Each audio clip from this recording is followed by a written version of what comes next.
लोग जलाएंगे, यहीं पर तो असर करेंगे सब लोग। जो भी हमारी मांगे हैं वो पूरी करिए, नहीं तो मतलब कि हम लोग यहीं जलाएंगे।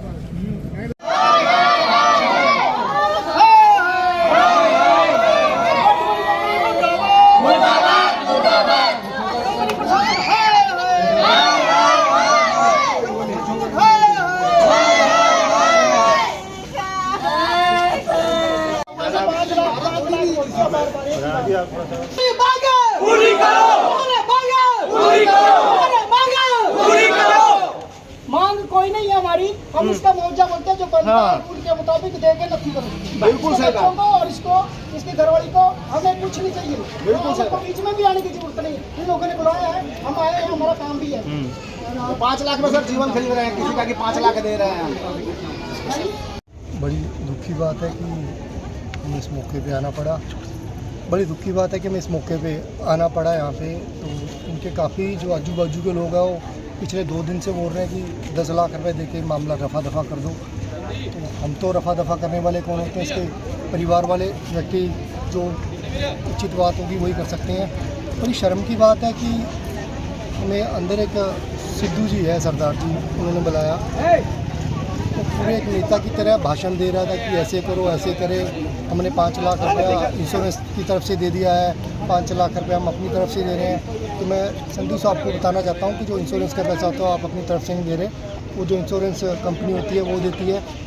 और एक इन्होंने जो फोर्ड लिफ्टर का ड्राइवर था, बड़ी मुद्दे की बात है कि FIR फोर्ड लिफ्टर के ड्राइवर के ऊपर नहीं होनी चाहिए या सिद्धू साहब के ऊपर होनी चाहिए, कंपनी के जो मालिक है उसके ऊपर FIR होनी चाहिए। क्योंकि कंपनी में हज़ारों लोग काम कर रहे हैं, कोई ना कोई दुर्घटना होती रहती है, तो उसकी रिस्पॉन्सिबिलिटी कंपनी की होती है।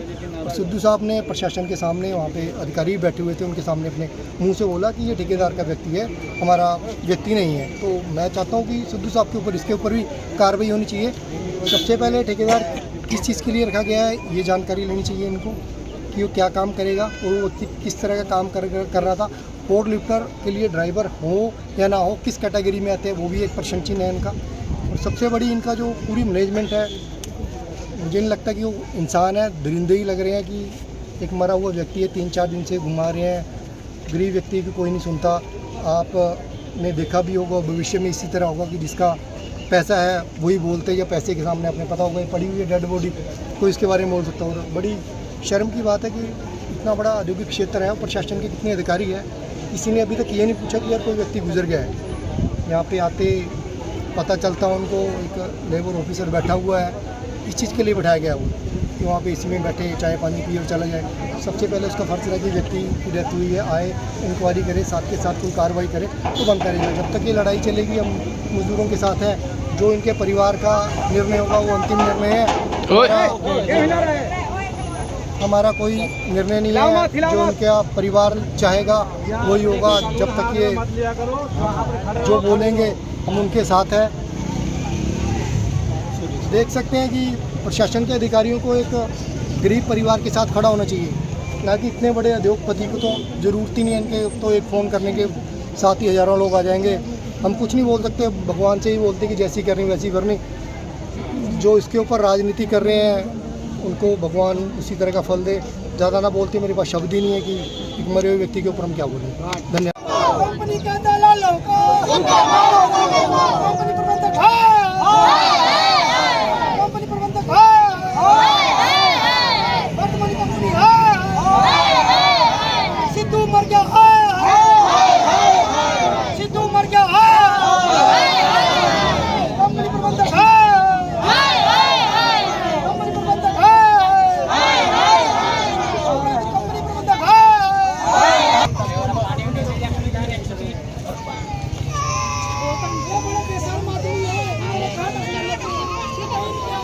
सब लोग सुन रहे हैं लेकिन कोई आ नहीं रहा है।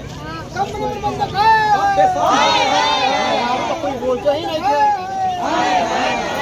सिद्धू मर गया है,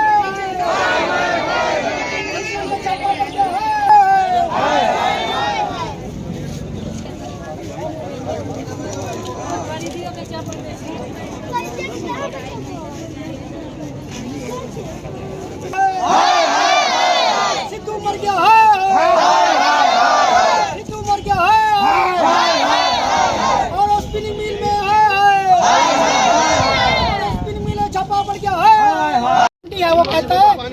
20,000 का 20 लाख आप ही दे दो।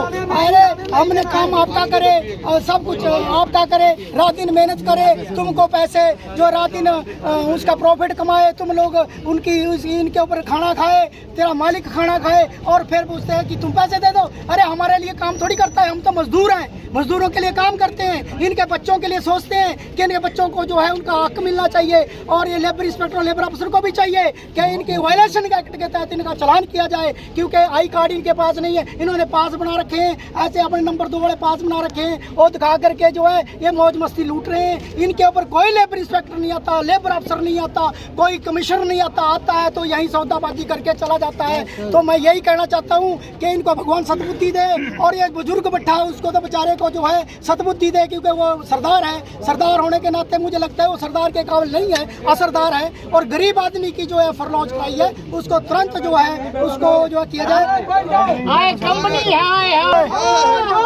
डकेरा हो रहा है, यहाँ कोई माल लूटने आए हैं, कोई चोरी डकैती करने आया है, ऐसा नहीं। हम इसका हक मांगने आए हैं, इसका हक दे दो, हम इनके बच्चों को दे दो, हमें कोई कुछ नहीं चाहिए। इनके बच्चों का छोटे छोटे बच्चे, 2 लड़कियां हैं, 1 लड़का है, घरवाली है, बहुत बड़ी कम उम्र है। इसको जो है हमने कहा था कि जितना उचित बनता है इनको दे करके इनको अपने बेचारे घर करें और इनका क्रिमिनेशन जो है इसका करके ये अपना जो है घर जाए और अपना परिवार को जो भी बच्चे हैं उनको देखें। तो मैं इन्हीं शब्दों के साथ यही कहना चाहता हूँ कि लेबर इंस्पेक्टर और लेबर अफसर इनके रिकॉर्ड को चेक करें कि कितनी बार इनका लेबर राजस्व हिमाचल सरकार को इन दोनों अधिकारियों ने दे रखा है। और जो उन्ना में बिठाया फैक्ट्री एक्ट में जो है फैक्ट्री एक्ट का, वो कभी यहाँ नहीं आता, वो किसी दलालों के माध्यम से वहीं रफा दफा कर देता है। तो उसको भी मैं सलाह देता हूँ कि हमारे टैक्स का जो पैसा आप लोगों को मिलता है उस पैसे का जो है वो सही प्रयोग करें और गरीबों के लिए वो काम करें। सरकार के लिए भी मैं यही कहना चाहता हूँ कि ऐसे भरकम फौज जो आपने रखी है इनको काम करने की सलाह दें, ये एसी रूम में ना बैठे और ये कंपनी में जाएं, कितने चालान काटते, कितना राजस्व हिमाचल सरकार को इन लोगों ने दे रखा है। तो मैं प्रदेश के मुख्यमंत्री से मांग करता हूँ कि ऐसे जो एसी रूम में बैठे हैं इनको बोलिए कि फील्ड में जाइए और उन बड़े बड़े जो मगरमच्छ बैठे हैं, वर्धमान जैसे मगरमच्छ बैठे हैं जो गरीब आदमियों का पैसा लेकर के डकार रहे हैं, इनके ऊपर कार्रवाई करें, चालान करें और हिमाचल का राजस्व बढ़ेगा और गरीब आदमी और गरीब मजदूरों का जो भला होगा। मैं इन्हीं शब्दों के साथ धन्यवाद करता हूँ।